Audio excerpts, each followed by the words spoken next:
Salut tout le monde, on se retrouve aujourd'hui pour une nouvelle vidéo sur ma chaîne et aujourd'hui on va parler du bilan coup de cœur et résolution de l'année 2018 et 2019.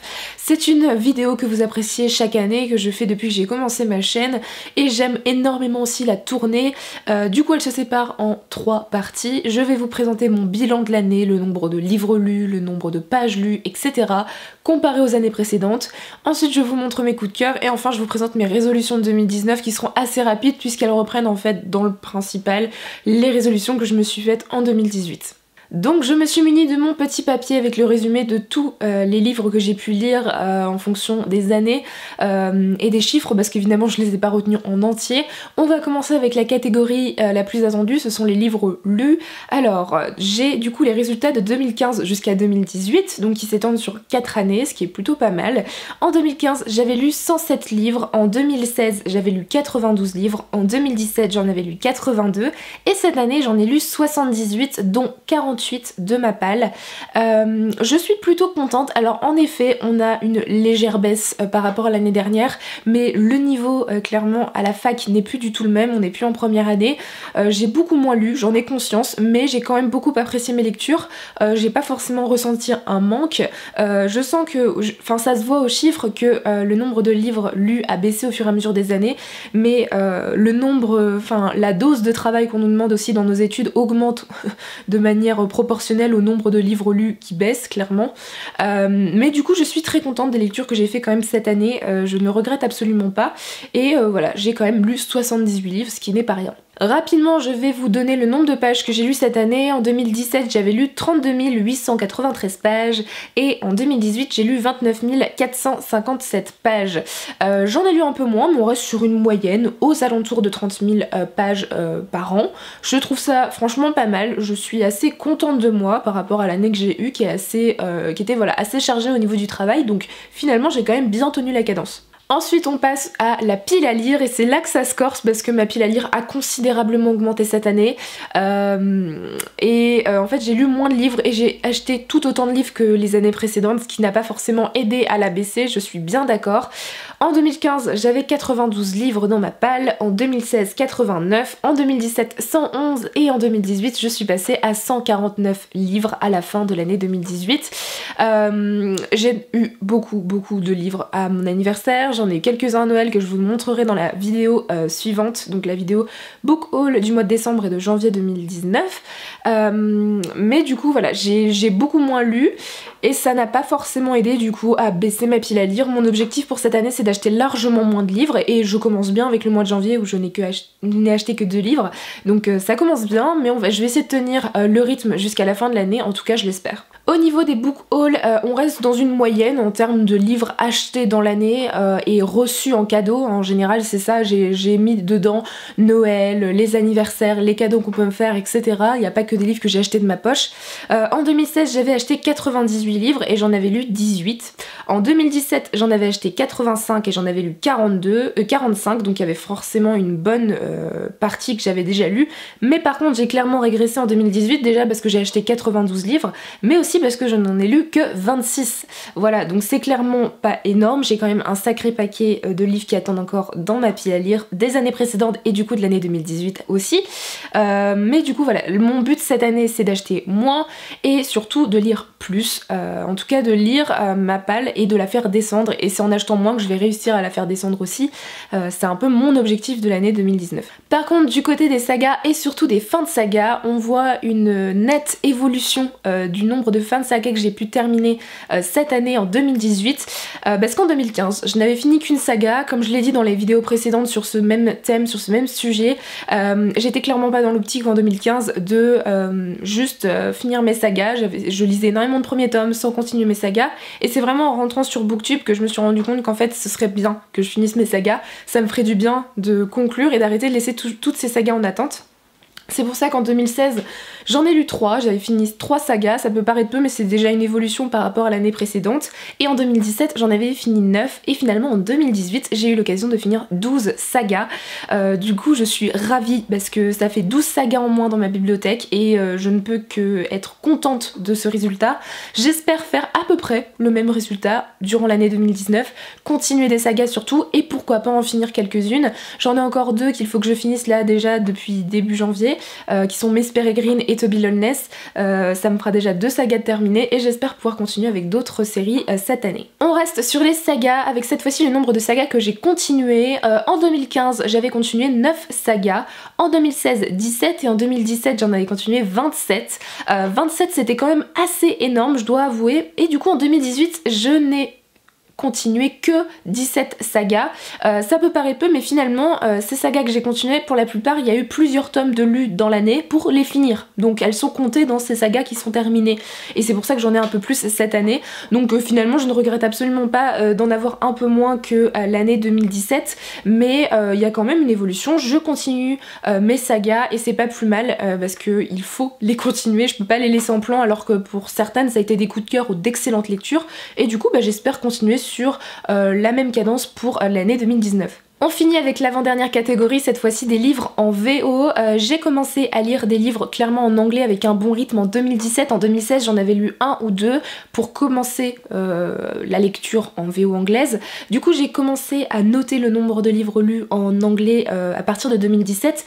En 2017, j'avais lu 11 livres, ce qui était quand même déjà pas mal du tout. Alors pour la plupart c'était des petits livres contemporains ou des livres que j'avais déjà lus par le passé, mais ça reste quand même de très bonnes lectures. Et cette année, assez étonnamment, je ne pensais pas en avoir lu autant, j'ai quand même lu 17 livres en anglais et je suis ravie parce que du coup on a quand même une évolution, j'ai lu 6 livres de plus que l'année 2017, je suis vraiment ravie. Alors j'espère pouvoir continuer à lire autant en anglais cette année parce que ça m'aide clairement à garder mon niveau en anglais, à l'améliorer, à étayer mon vocabulaire et j'espère voilà continuer à lire en VO. Enfin on va passer au coup de cœur. En 2015 j'avais eu 13 coups de cœur, en 2016 j'en avais eu 12 et en 2017 j'en avais 8 et sur la même lignée que cette année 2018 et 2017 j'ai eu 8 coups de cœur cette année qui ont été voilà d'excellentes lectures, je m'en souviens beaucoup déjà, enfin j'ai beaucoup de souvenirs de ces lectures, pour la plupart j'ai déjà très envie de les relire ou de les continuer si ce sont des premiers tomes de saga et je suis ravie du coup et je vais vous les présenter aujourd'hui. Vous allez évidemment revoir des livres dont je vous ai beaucoup parlé cette année et le premier, il s'agit de Le Chant du Rossignol de Christine Anna aux éditions Le Livre de Poche. Ici c'est un roman historique, une petite bricasse que je m'étais avalée seulement en quelques jours alors que j'avais mes partiels, ce qui était clairement pas une bonne idée mais c'était extrêmement addictif et prenant. Normalement c'est un livre qui est adapté au cinéma cette année si je ne me trompe pas et j'ai tellement hâte de voir cette adaptation. C'est un livre que j'ai très envie de relire depuis que je l'ai terminé, ça fait 1 an que je l'ai lu, j'ai encore pas mal de souvenirs donc je vais encore attendre un peu avant de le lire mais j'espère que vous aurez l'occasion de le lire. En fait ici nous sommes en 1939 en France et on va suivre 2 sœurs. L'une s'appelle Vianne Mauriac et elle va faire ses adieux à son mari et se retrouver seule avec sa fille. Elle va donc être forcée d'accueillir un Allemand sous son toit durant la Seconde Guerre mondiale et on va suivre sa plus jeune sœur, donc sa sœur cadette qui est Isabelle qui a 18 ans, qui va s'installer à Paris le jour où les Allemands vont arriver pour envahir la capitale et elle va donc s'engager dans la résistance sous le nom du Rossignol. On va donc suivre le destin de 2 femmes en France durant la Seconde Guerre mondiale, pendant toute la guerre clairement, et c'était terriblement intéressant. Enfin on a un livre sur la place des femmes durant la Seconde Guerre mondiale et de montrer vraiment les différentes facettes de ce à quoi elles étaient confrontées, qu'il n'y a pas seulement ceux qui étaient au front qui étaient persécutés mais les gens qui restaient aussi à l'arrière aussi. Et voilà, c'était un roman qui m'a touchée, je sais plus, je ne pense pas avoir pleuré mais j'avais vraiment la boule dans la gorge pendant toute ma lecture. J'ai juste eu énormément d'émotions, de sentiments qui m'ont traversée pendant cette lecture et je peux que vous la recommander. Ensuite, je vais vous montrer une suite de sagas et surtout le dernier tome d'une de mes sagas préférées de fantasy que j'ai un peu partagé à tout le monde. Du coup, je vais très peu vous parler du résumé parce que je ne veux pas vous spoiler, mais il s'agit en fait du tome 7 de la saga Autre Monde, Jeunesse de Maxime Chatham aux éditions Albin Michel. C'est un 7ème tome qui monte crescendo, c'est une pépite de réponse à toutes nos questions. La fin est juste géniale, j'ai adoré ce roman, retrouver pour la dernière fois les personnages et c'est pour ça que j'ai très envie de la relire. Je pense que je vais me faire la collection des livres en grand format parce qu'ils sont juste sublimes et je ne peux que vous recommander cette saga. Je pense que vous en avez beaucoup entendu parler sur Booktube, aussi sur ma chaîne, parce que dès que j'ai quand même pas mal de coups de cœur pour chacun des tomes de cette saga. Il y en a peut-être un ou deux qui font exception, mais le reste ça a été des coups de cœur, donc je ne peux que vous la recommander. Vous aimez la fantasy, foncez, et vous ne pouvez qu'apprécier. Et même si le premier tome peut faire très young adulte, un peu jeunesse, il faut continuer. C'est un peu comme Harry Potter, le premier tome est assez jeunesse et finalement plus on avance, plus c'est sombre et plus il se passe de choses, et oh, c'était génial. Je ne peux que vous la recommander et il faut vraiment que vous fonciez sur cette saga. Ensuite, j'ai eu un coup de cœur pour une bande dessinée. Je ne m'attendais pas à avoir un coup de cœur, mais en fait c'était une bande dessinée que j'ai juste adoré. Ça parle de féminisme, il s'agit de Culottée, le tome 1 de Pénélope Bagieux aux éditions Gallimard bande dessinée. Déjà j'adore la couverture, les dessins à l'intérieur, j'ai vraiment eu un coup de cœur pour le coup de crayon de Pénélope Bagieux.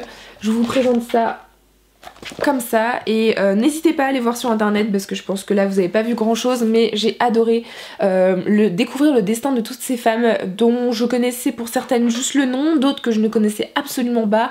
Ça m'a fait découvrir beaucoup de choses. J'ai juste qu'une envie, c'est avoir le tome 2 pour pouvoir me plonger dedans et surtout me relire ce tome 1.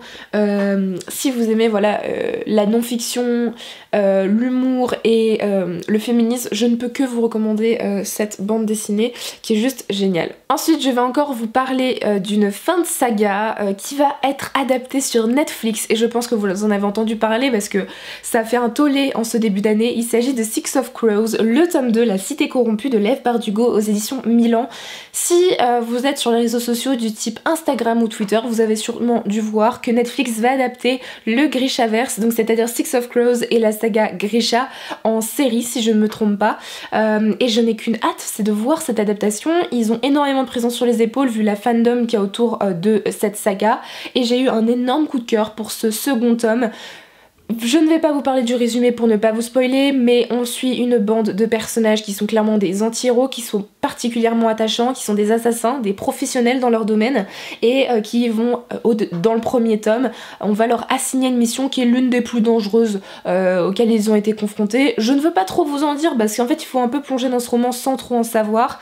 Je n'ai qu'une hâte, c'est lire la trilogie initiale de Grisha avant de voir les premières bandes annonces pour la série ou les films. Évidemment, je ne sais pas exactement sous quelle forme ça va être adapté, mais en tout cas, j'ai adoré ce second tome. Ce n'est c'est qu'une duologie, donc vous pouvez toujours vous lancer. Il n'y a que 2 bouquins, ils sont sortis en poche aussi au livre de poche jeunesse, donc vous n'avez plus d'excuses pour ne pas vous lancer dans cette saga.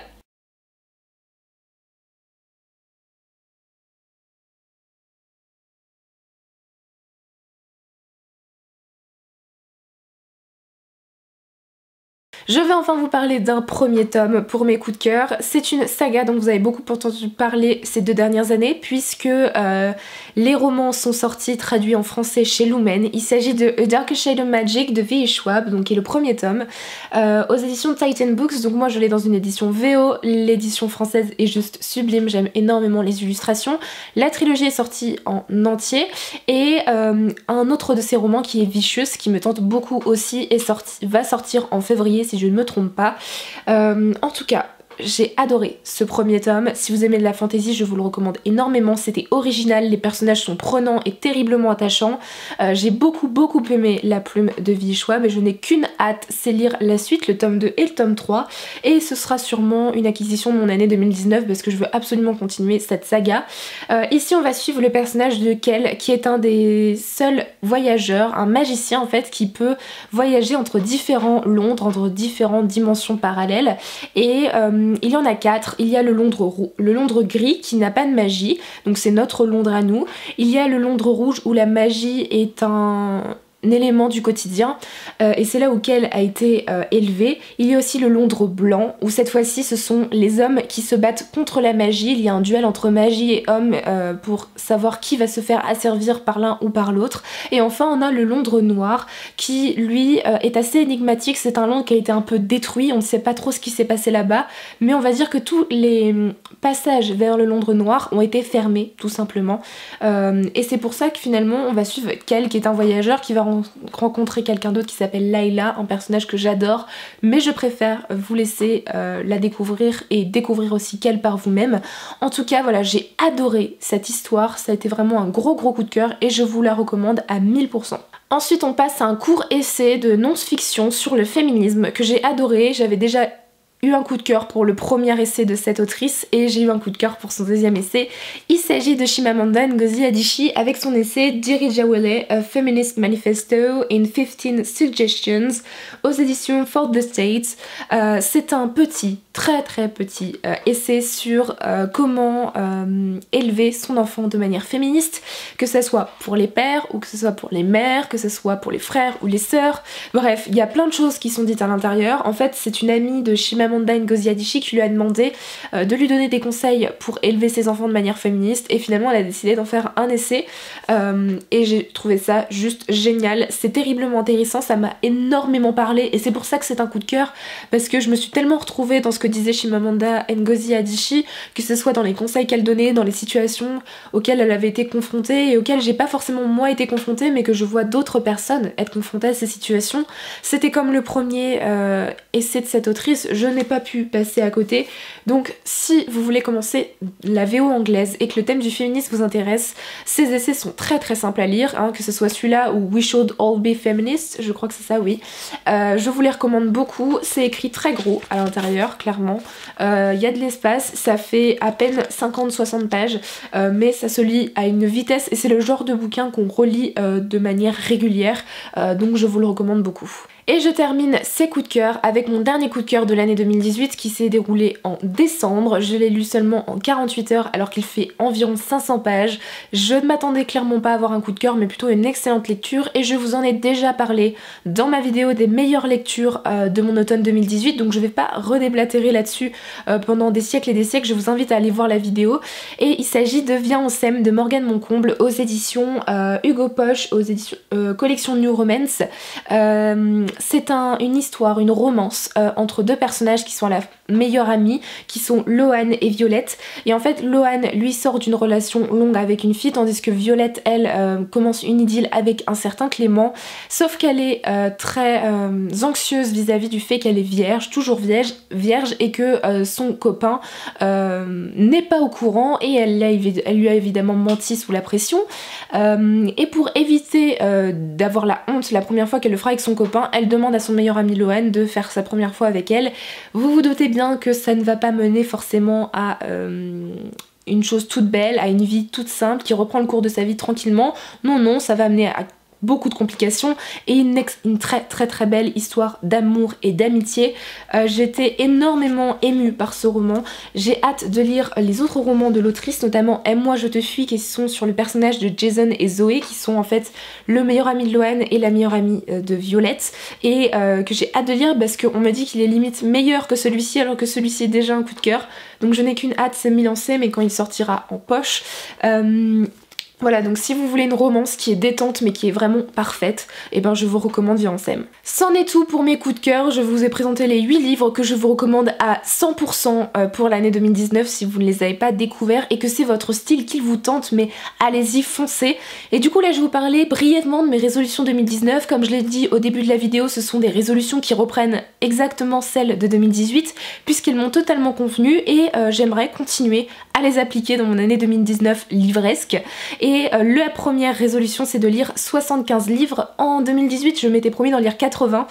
Je ne m'attendais pas à autant de travail et finalement je pense que 75 c'est une bonne moyenne. Je mets moins la pression et si je le dépasse c'est très bien. Si j'arrive à 80 livres c'est encore mieux, mais je ne veux pas mettre de pression non plus. Je sais que je suis capable de lire 75 livres, donc je préfère baisser un peu le nombre de livres sur Goodreads plutôt que de l'augmenter au point de me mettre la pression en fin d'année. Ensuite, ma deuxième résolution, c'est de lire plus de pavés, notamment un pavé par mois minimum, c'est-à-dire un livre de minimum 500 pages.